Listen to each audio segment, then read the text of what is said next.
할렐루야. 오늘 2025년 추수감사주일입니다. 한 해 동안 주님이 베푸신 은혜를 감사하면서 여러분 삶 속에 하나님이 또 한 번 귀한 일들을 시작해 하시는 은혜가 있기를 예수의 이름으로 축원합니다. 주님이 이 땅에 계시는 동안 많은 은혜를 베푸셨죠. 주님을 만난 사람 중에는 나병에서 치유받기도 하고, 또 흉악한 귀신에서 노임을 받기도 하고, 어떤 사람은 38년 동안 중풍병을 앓다가 일어나 걷기도 하고, 하나님의 은혜를 받은 사람이 너무너무 많았습니다. 근데 오늘 누가복음 17장을 제가 한 주간 묵상하면서 갑자기 이런 생각이 들었어요. 이렇게 많은 은혜를 받은 사람들 중에 은혜를 받고 난 다음에 그 다음 그들의 모습은 어땠을까? 자기 자식이 흉악한 귀신이 들렸다고 주님 앞에 나와서 애걸복걸하던 어미가 있었거든요. 주님이 그 자식을 고쳐주었어요. 그 다음에 그 어미는 예수님에게 어떤 모습을 보여주었을까? 38년 동안 자기 자력의 힘으로는 아무것도 하지 못하고 지긋지긋한 세월 38년을 누워있다가 주님이 내 자리를 들고 걸어가라 그러니까 벌떡 일어나서 하나님이 걷게 하시는 기적을 받았어요. 그렇다면 그 사람은 자의적으로 돌아다니기 시작하는 그 순간부터 주님 앞에 어떤 모습을 보였을까? 너무도 궁금했습니다. 성경을 뒤지기 시작했어요. 자료를 찾아보기 시작했어요. 그런데 너무 이상한 것은요, 이들의 반응이, 이들의 이후의 행동이 성경에 전혀 기록되지 않았다는 사실입니다. 왜 그랬을까? 주님이 갈릴리와 사마리아 사이를 지나가시다가 한 마을에 들어갔는데요, 저 멀리서 10명의 문둥이가 주님을 향해서 소리를 질렀습니다. 예수 선생님이여, 우리 좀 고쳐주세요. 나병을 아십니까? 소록도라는 곳에 다녀온 적이 있습니까? 제가 1984년도에 전도사로 부임했던 교회는 나병 환자들이 있던 교회입니다. 음성 나환자 교회였습니다. 아무도 예배당을 빌려주지 않기 때문에 닭장을 헐어서 그 닭장을 예배당으로 사용했습니다.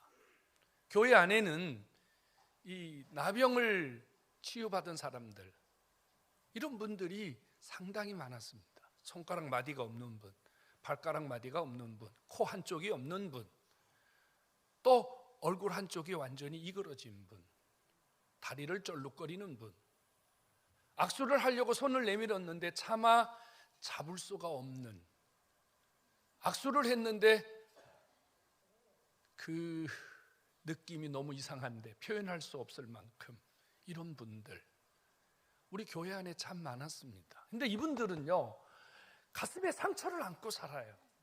어쩌다 나에게 이런 병이 왔을까? 나는 이런 질병을 겪으면서 사람들과의 관계가 끊어지고 가족과의 관계가 끊어지고 늘 마음속에는 이 우울감, 열등감, 사람들에게 자신을 보이지 못하는 피해의식, 이분들의 소원이 있답니다. 자식에게는 이런 일이 일어나지 않으면 좋겠다. 그래서 어떤 분은 자녀를 낳지를 않는 분이 있었고요, 자녀를 낳았는데 자녀들 중에 불편한 몸을 가지고 태어난 자녀를 보면서 늘 눈물 흘리며 자기 죄라고 자기 고통이라고 하나님 앞에 울부짖던 그런 성도들을 떠올려 봅니다. 지금은 과학이, 의학이 얼마나 많이 발전되었습니까? 그런데도 여러분, 이 나병을 치유하는 것 굉장히 힘든 시간 아닐까요? 이 당시에는요, 나병은 그냥 버려진 병이에요. 진 밖에 텐트 하나 쳐가지고 너희들끼리 살다 너희들끼리 죽어라, 이게 나병이에요. 10명에서 예수님이 지나갈 때 소리를 지릅니다. 우리 좀 고쳐주세요, 우리 좀 살려주세요. 여러분 상상해 보십시오. 얼마나 불쌍하고 얼마나 안타까운 모습입니까? 자기 온몸을 검은 천으로 뒤엎고 머리까지 다 뒤집어 쓰고 눈만 빼꼼 내밀면서 사람들 곁에 가지 못하고 멀리 서서 소리 지르는 이 10명의 나병 환자, 예수님이 안타깝게 여기셨어요. 가서 제사장에게 너희 몸을 보이라 그랬더니 가다가 깨끗함을 받았다 그래요. 예수님의 치유 역사는 어떠한 질병이라도 고칠 수 있는 줄로 믿으시기 바랍니다. 여러분, 가다가 고침을 받았어요. 문둥병에서, 나병에서 치유를 받았다고요. 불치병에서 치유받았다고요. 그런데 예수님께 돌아온 사람은 한 명뿐이었습니다. 정말로 그랬어요. 복음서 전체를 뒤졌는데요, 예수님에게 은혜를 받고 치유를 받고 예수님에게 돌아와서 감사합니다, 고맙습니다 고백한 사람은 이 사람 딱 한 명밖에 없더라고요. 저도 이번에 공부하면서 처음 알았어요. 설마? 근데 진짜였어요. 왜 없었겠어요? 여러분, 성경에 기록이 안 되었을 뿐이지 왜 하나님 앞에 와서 감사하지 않고 왜 주님에게 와서 고맙다 하고 하지 않았겠어요? 근데 성경이 그 사실을 전혀 기록하지 않는 것은 감사하는 자가 매우 적었기 때문이에요. 별로 없었기 때문이에요. 우리는 그 사실을 절대 잊어버리면 안 됩니다. 왜 주님 앞에 돌아오지 않았을까요? 여러분, 나병에서 치유를 받았다. 이것은 정말 육신의 병뿐 아니라요, 지금까지 끌어안고 살았던 그 가슴 속에 있는 엄청난 덩어리가 하루아침에 쑥 빠져나가는 이 놀라운 기적 아닙니까, 여러분? 가다가 치유받았다면 제일 먼저 예수님에게 와서 돌아와서 고맙습니다, 감사합니다 해야 마땅하지 않을까요? 이들은 예수 소문을 들었단 말이에요. 예수님이 여기를 지나간다 소문을 듣고 이들은 준비했어요. 어떤 장소에 10명이 한꺼번에 서 있었다는 것은요, 준비하고 있었다는 얘기예요. 10명, 이 10명이 무슨 의미가 있을까요? 그 동네에 있는 나병 환자 다 나왔다는 말입니다. 그 동네에 있는 나병 환자가 전부 나왔다는 거예요. 한 명도 빠짐없이. 그들끼리 서로 의기투합한 거죠. 야, 이번에 예수 선생이 지나간다는데 우리 전부 나가서 치료받자. 그 사람 만나면 해결받을 수 있다. 그리고 멀리 서서 살려달라고, 고치어달라고 애원했다고요. 그러니까 이들은 치유받기 위해서 상당한 준비와 그 다음에 노력과 열정과 뭐 이런 것을 보였음에도 불구하고 정작 치유를 받았을 때는 다 도망가 버렸다는 겁니다. 왜 그랬을까요? 사마리아 사람, 여러분, 사마리아 사람은 그 당시 사람들에게 별로 사람 취급받지 못하던 자였습니다. 저 인간은 상대할 수 없는 인간. 사마리아 사람은 개처럼 여기는, 아무도 주목하지 않는, 오든지 가든지 관심 없는 이런 사람이었는데 이 사마리아 사람 한 사람만 예수님에게 돌아왔고 나머지는 예수님에게 오지 않았다 그래요. 왜 안 왔을까요? 말이에요. 여러분 같으면 가다가 여러분들의 나병이, 여러분들의 불치병이 치유받았는데 암덩어리가 나갔는데 여러분 같으면 그냥 주님이 고쳐주신 것을 알면서도 여러분 딴 데 갈 수 있어요? 예수님의 음성을 우리는 주목해야 됩니다. 주님 많이 섭섭하셨어요. 주님 이렇게 말씀하세요. 9은 어디 있느냐? 주님 마음이 서운했다고요. 9은 어디 있느냐? 주님의 마음이 섭섭하셨다고요. 여러분, 그럼 도대체 이 9명 왜 안 온 거죠?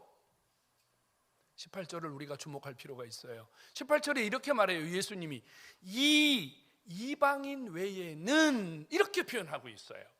그러니까 주님 앞에 돌아온 한 사람, 사마리아 사람만 이방인이고 나머지 9명은 누구라는 얘기죠? 유대인이라는 말입니다. 여러분, 유대인을 아십니까? 유대인들은요, 사고가 아주 특별한 사람들입니다. 당시 유대인들은 예수님 아주 좋아하지 않았습니다. 유대인들이요, 잘나고 똑똑하고 자기들이 선민이고 자기들이 하나님의 특별한 사람이라는 이 의식을 갖고 살았어요. 아마 그랬을지 모르겠어요. 가다가 고침을 받았는데 이 9명의 나병 환자는 이런 생각을 했겠죠. 아, 나는 이런 특권을 누려도 돼. 나는 이런 기적을 받아도 돼. 내가 유대인인데 하나님이 나에게 이런 것쯤의 은혜는 얼마든지 주실 수 있는 거 아니야? 자신이 받은 은혜를 당연하게 여겼다는 겁니다. 자신이 받은 은혜를 당연하게 여겼기 때문에 감사하는 마음이 사라져버렸다는 거예요. 성도 여러분, 내가 누리고 있는 것이 당연하다, 내가 쥐고 있는 것이 당연하다, 내가 살아 숨쉬고 내가 먹고 마시는 것이 당연하다고 느끼는 사람은 감사할 수 없습니다. 그런데 이 사마리아인은 주님께 돌아왔죠. 왜 돌아왔어요? 자기는 은혜 받을 만한 자격이 없고 이런 것을 누릴 만한 자격도 없는데 예수라는 분이 자기가 감당할 수 없는 이 놀라운 은혜를 주셨기 때문에 이 사마리아인은 감사하는 것이 당연하다고 여겼고 유대인들은 감사하지 않는 것이 당연하다고 여겼다는 겁니다. 성도 여러분, 감사하는 것이 당연하다고 여기는 사람은 감사를 할 수밖에 없지만 내가 누리고 내가 사는 모든 것들이 내가 받는 복이고 내가 가진 내 힘이라고 그래서 당연하다고 느낄 때는 감사할 수 없습니다. 오늘 주님 옆에 여러분 감사하러 나오셨는데요, 감사 예배에 나오셨는데요, 여러분 마음속에 어떤 마음을 갖고 나오셨습니까? 뭐 해마다 돌아오는 추수감사절, 그저 1년에 한 번 행사일 뿐이지 내가 뭐 하나님 앞에 특별히 감사해야 될 이유가 있나? 내가 열심히 노력하고 돈 벌고 내가 열심히 운동해서 건강관리하고 내가 음식 조절하고 내가 감사를 할 수 없는 사람은 여러분 자기가 누리는 모든 것에 대하여 당연함을 누리는 겁니다. 인간을 갉아먹는 3가지 벌레가 있다고 합니다. 인간을 갉아먹는 3가지 벌레는요, 하나는 교만이고 두 번째는 나태고 세 번째는 사치라고 합니다. 교만과 나태와 사치는 우리 인간의 본질을 갉아먹는 벌레라 그래요. 여러분, 감사가 사라진 사람 속에는 교만과 나태와 사치가 들어있지 않을까요? 그렇다면 감사를 하지 않는 게 그에게는 당연한 것일 겁니다. 오늘 주 앞에 나오신 여러분, 뭐가 감사입니까? 내게 은혜를 주신 예수님 앞으로 돌아가는 것, 예수님 앞으로 내 삶의 방향을 돌려버리는 것, 이것이 진정한 감사인 줄로 믿으시기 바랍니다. 여러분, 부모가 감사하고 부모의 은혜가 감사하면 여러분 부모님에게 방향을 돌리는 거예요. 스승이 감사하고 스승의 은혜가 고마우면 스승을 향해서 방향을 돌리는 거예요. 누군가 내 삶에 고마움과 감사를 주었다면 여러분 그 사람을 향해서 방향을 돌리는 것이 진짜 감사가 아닐까요? 감사는 내게 은혜를 베푸신 예수, 내게 감사의 조건을 주신 예수, 그분에게 내 삶의 방향이 돌려지는 것이고 내 삶이 돌아가는 것이 진정한 감사임을 깨닫기를 축원합니다. 여러분, 주님에게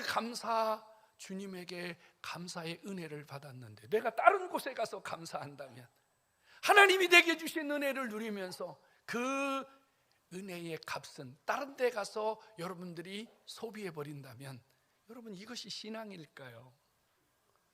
오늘 주 앞에 나오신 여러분들이 오늘 감사하러 주 앞에 나오신 것은 여러분들을 받으시는 주님 앞에 여러분들의 감사가 연락될 줄로 믿으시기를 축원합니다.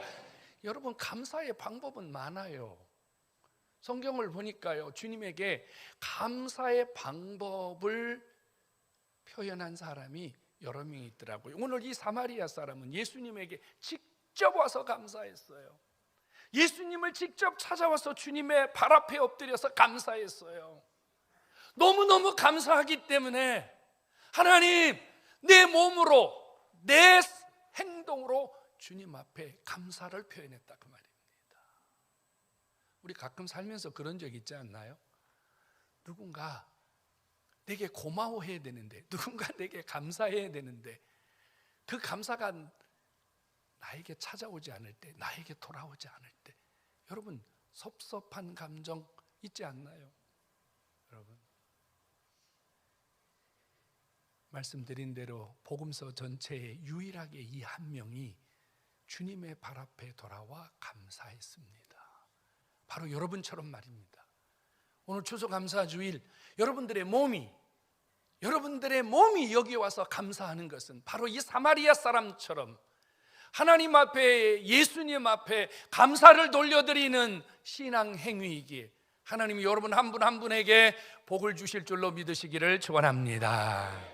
또 하나는요, 누가복음 7장에 보면요, 한 여자가 나와요. 그 여자는 주님에게 아주 특별한 은혜를 받은 여인입니다.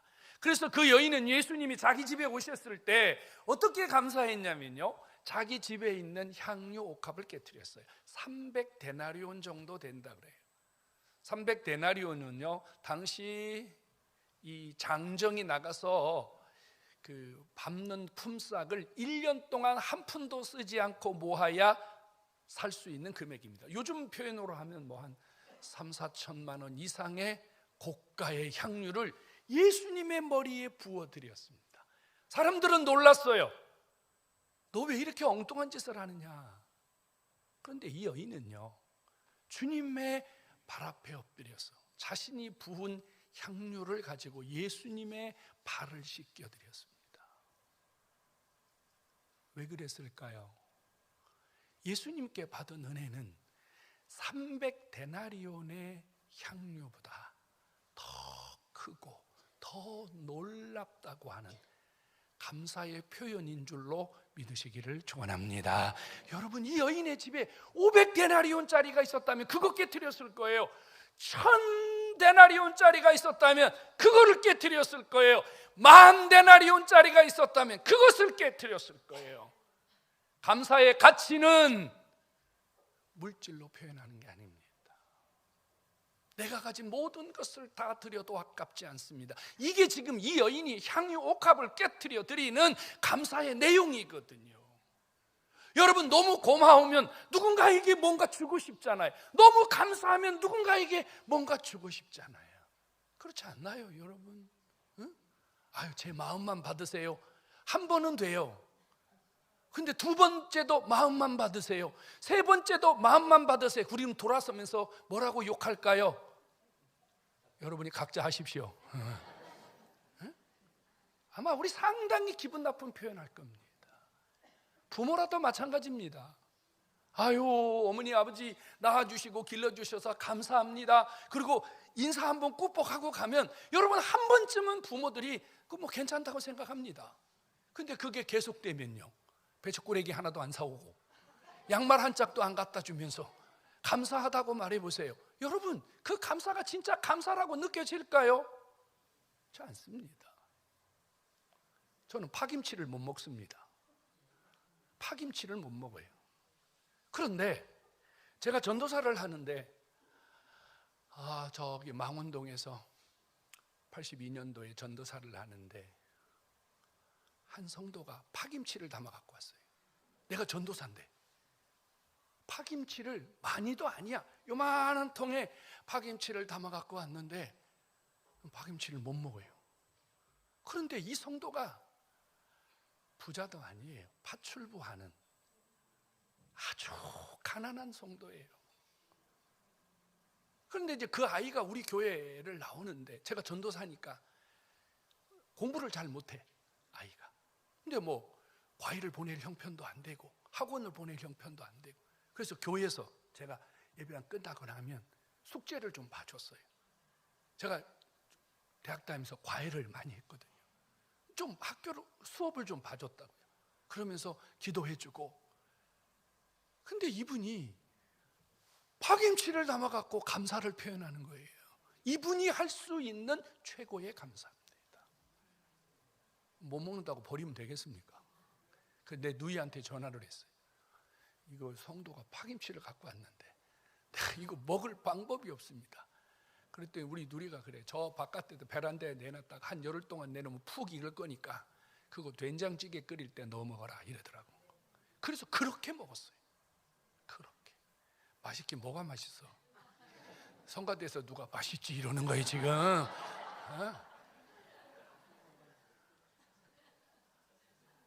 그 뒤부터 제가 파김치를 먹습니다. 그 전까지는 못 먹었어요. 파김치. 여러분, 누군가는 아주 작은 것 하나가 자기의 전부를 드릴 만큼의 감사 표현일 수 있어요. 주님은 이런 감사를 기뻐하시는 줄로 믿으시기 바랍니다. 귀신 들린 사람 하나가 있었습니다. 누가복음 8장에 보면 귀신 들린 사람이 나와요. 이 귀신 들린 사람은요, 뭐 감당할 수가 없었죠. 그래서 쇠사슬에 매어서 무덤 사이에 누웠는데 예수님이 지나가시다가 이 귀신 들린 자를 고쳐주십니다. 예수님이 이 귀신 들린 자에게 이렇게 말합니다. 아무에게도 가서 말하지 말아라. 근데 이 귀신에서 노임을 받은 자가요, 하나님의 은혜를 입었잖아요. 예수의 은혜를 입었잖아요. 온 동네를 다니면서 떠들어댑니다. 내가 예수 때문에 고침받았습니다. 예수님이 나를 치유해 주었습니다. 어떤 사람은 감사를 이렇게 한답니다. 자기가 받은 은혜를 입으로 떠들고, 자기가 받은 은혜를 간증으로 하고, 자기가 받은 은혜를 찬양으로 하는 것도 감사임을 깨닫기 바랍니다. 중학교 3학년 때 예수님 만났어요. 예수님 만났는데 우리 집은 뭐 우상 숭배하는 집이니까 뭐 감당이 안 되지 않습니까? 근데 예수님 만났어요. 그때 제 첫 고백이 뭐였냐면요, 주님, 앞으로 저 주님을 위해 살겠습니다. 목사 되겠습니다. 우리 집에서 난리가 났죠. 근데 저는 목사로 살겠습니다. 한 번도 제 마음이 변해본 적이 없습니다. 나는 목사다.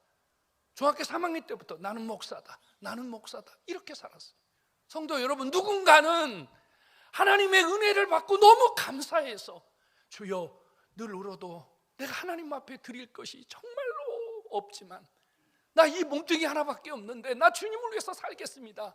누군가는 자신의 삶의 전부를 들여서 주님 앞에 감사를 드리는 삶도 있음을 깨닫기 바랍니다. 어떤 감사를 주님이 받으실까요? 주님은 우리가 드리는 모든 종류의 감사를 다 받으시는 줄로 믿으시기를 축원합니다. 우리가 하나님께 감사할 때 주님은요, 우리에게 더 큰 은혜를 주세요. 이 사마리아 사람이 주님 앞에 와서 감사할 때 주님은 이 사마리아인의 행동을 믿음이라고 표현하셨어요. 감사는 아무나 하는 게 아닙니다.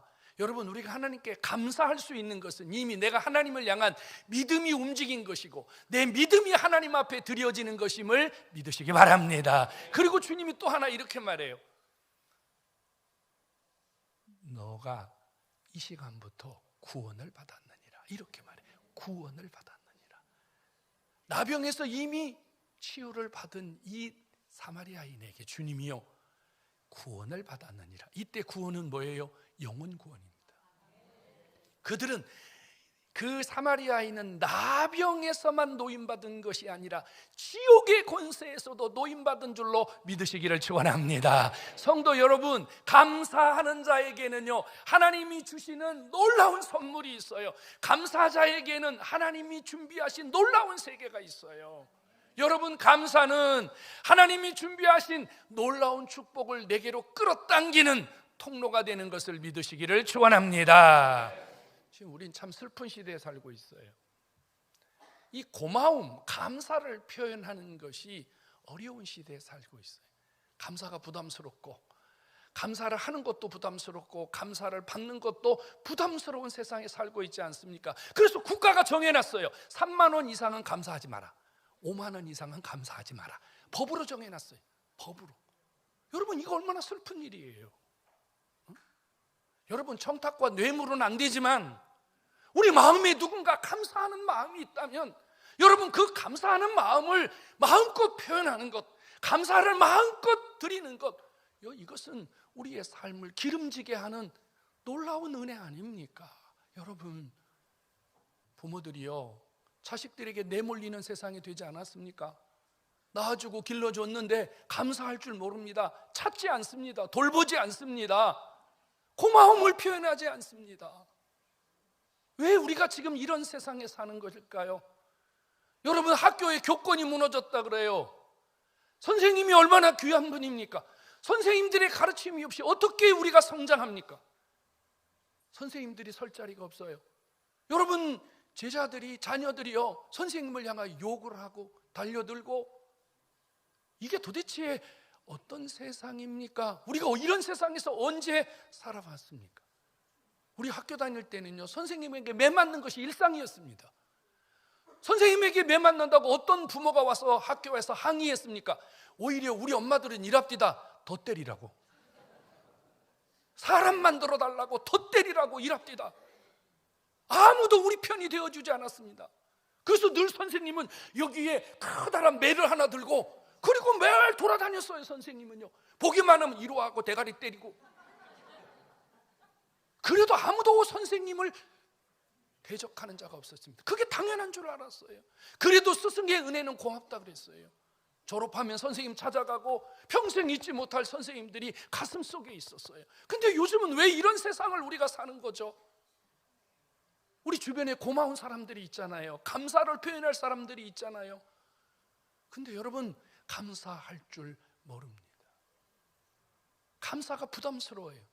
그리고 이렇게 말해요. 뭘 그렇게 꼭 받으려고 하냐고, 왜 그런 걸 꼭 바라냐고, 그런 걸 왜 밝히냐고. 아니거든요, 여러분. 여러분, 이건 우리 삶이 너무 힘든 거예요. 여러분 어떠세요? 여러분 다 어른들이잖아요. 여러분, 감사를 당연하게 여기지 않는 세대들을 보면 여러분 씁쓸하지 않나요? 그런 여러분들의 마음이 주님의 마음이라는 생각은 해보셨나요? 내가 주님 앞에 받은 은혜가 너무 많은데, 하나님께 받은 것이 너무 많은데, 여러분 주님을 향해서 우리가 감사하지 못할 때, 감사를 돌려드리지 못할 때 주님도 나를 향하여 좀 씁쓸한 마음을 가지셨다는 생각을 해보신 적이 있나요? 여러분, 감사가 당연하다고 생각하는 것이 신앙인 줄로 믿으시기 바랍니다. 감사가 당연하다고 생각했을 때 우리는 주님에게 돌아가게 됩니다. 감사가 당연하다고 생각했을 때 하나님은 그를 향하여 은혜를 베풀어 주십니다. 오늘 주 앞에 나오신 여러분, 난 여러분들에게 두 가지의 질문을 던지고 설교를 마치려고 합니다. 첫 번째 질문은, 여러분들이 받은 은혜를 헤아려 보신 적이 있나요? 내가 무슨 은혜를 받았는지. 저는 10년 넘게 눈이 안 보인 적이 있었습니다. 누군가 도와주지 않으면 스스로 움직일 수 없는 그런 삶을 살았습니다. 저는 매일 아침에 주님 앞에 감사합니다. 내가 눈을 뜨고 나 혼자 돌아다닐 수 있다는 것만으로 눈물 나게 감사해요. 너무너무 감사해요. 여러분, 눈이 보인다는 것, 여러분 눈이 보여서 여러분 마음대로 다닐 수 있다는 것, 이런 것에 감사해 본 적 있나요? 두 번째 질문하고 싶습니다. 여러분들에게는 어떤 감사가 준비되었습니까? 오늘 추수감사주일에 여러분들은 어떻게 감사하려고 합니까? 어떻게 감사하려고 합니까? 며칠 전에 우리 교회 성도 한 분이 저에게 문자를 보냈어요. 목사님, 제가 목사님과 잠깐 대화하고 싶은데 통화가 되십니까? 한 15분, 20분 후에 제가 다른 일을 하고 있었기 때문에 나중에 문자를 보고 전화를 드렸어요. 이분이 하는 말은 이런 거였습니다. 저에게 아주 소중한 분이 있는데 그분이 얼마 전에 몸이 아파서 저 심장에 스텐을 박았습니다. 그러니까 이분이 이 몸에 스텐을 받고 나서 이런 생각을 했대요. 자기와 같이 있는 소중한 또 한 분의 여자분에게, 야, 내가 이렇게 아픈데, 내가 이런 시간을 지나고 보니까 하나님이 건강 주신 게 너무 귀하고 감사하다. 근데 너를 위해서, 자기가 소중히 여기고 사랑하는 분을 위해서 하나님이 너에게도 건강을 주시고 하나님이 너에게도 은혜를 주셨으면 좋겠다. 그래서 내가 너를 위해서 하나님께 감사하고 싶다. 근데 그분은 이제 우리 교회를 나오는 분이 아니에요. 다른 교회를 나가시는 분이고, 이제 여자분은 우리 교회를 나오시는데, 그래서 여자분이 그랬대요. 헌금하려면 우리 교회 해라. 은혜가 얼마나 돼요? 은혜가 돼요. 그죠? 그래서 목사님, 제 남친이 저에게 1,000만 원을 보냈습니다. 저를 위해서 하나님께 건강 주심을 감사해서 1,000만 원을 보냈습니다. 어떻게 하면 좋겠습니까? 어떻게 하긴 빨리 보내야지. 교회 헌금하셨어요. 제가요, 그 전화를 받고 돌아서서 내가 우리 집사람한테도 그랬습니다. 참 귀한 분이다. 난 한 번도 우리 집사람이 건강 주신 거 감사합니다 해서 10만 원도 헌금한 적이 없는데 내가 너무 부끄럽더라고요. 너무 부끄러운 거예요. 여러분, 어떤 감사를 준비했습니까? 하나님께 어떤 제목의 감사를 들고 나왔습니까? 감사는 당연한 것입니다. 감사는 당연한 것입니다. 감사를 잃는 것은 불행이고 감사를 잃어버리는 것은 안타까운 일입니다. 오늘 주님 앞에 나오신 여러분, 오늘 이 감사를 통해서, 이 감사의 예배를 통해서 다시 한번 여러분들의 삶이 회복이 되고 하나님이 여러분들에게 더 귀한 일을 열어주시는 축복의 시간이 되기를 예수의 이름으로 축원합니다.